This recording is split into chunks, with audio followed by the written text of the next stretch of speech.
Speaker, I would just like to make a manifestation to set the record straight regarding the issues raised by my fellow representative from Batangas on the alleged issues that were narrated. First, while this representation recognizes the importance of legislative oversight, I believe that it is equally important that information shared in this plenary is accurately based on facts, not assumptions, not insinuations, and certainly not on incomplete information.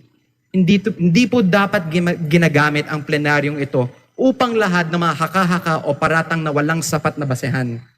On the alleged ties between Congressman Edwin Gadiola and Executive Secretary Ralph Recto, their association is purely professional, as Congressman Gadiola is also a member of the House of Representatives and a fellow Batangueño.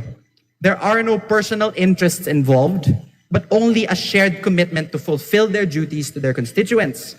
Walang katotohanan ang mga alegasyon ni Congressman Leviste na mayroon silang may mga maanumalyang transaksyon.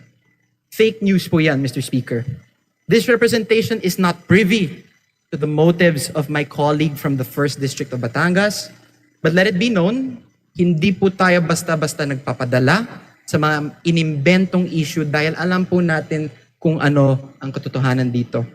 In fact, I will not stand idly by and let these so-called facts be presented as truth. Let it be a reminder that Executive Secretary Ralph Recto has served as congressman and senator for decades, representing not only Batangas, but also the broader interests of the Filipino. And same goes for Governor Vilma Santos Recto. Mr. Speaker, and to all my colleagues here and to the general public, let us just focus on the facts and let us uphold the process. And most of all, let us keep our focus on our constituents and serve them with integrity.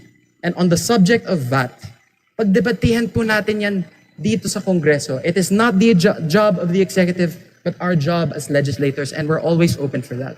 Thank you, Mr. Speaker. Mr. Speaker, may I respond? Majority Leader.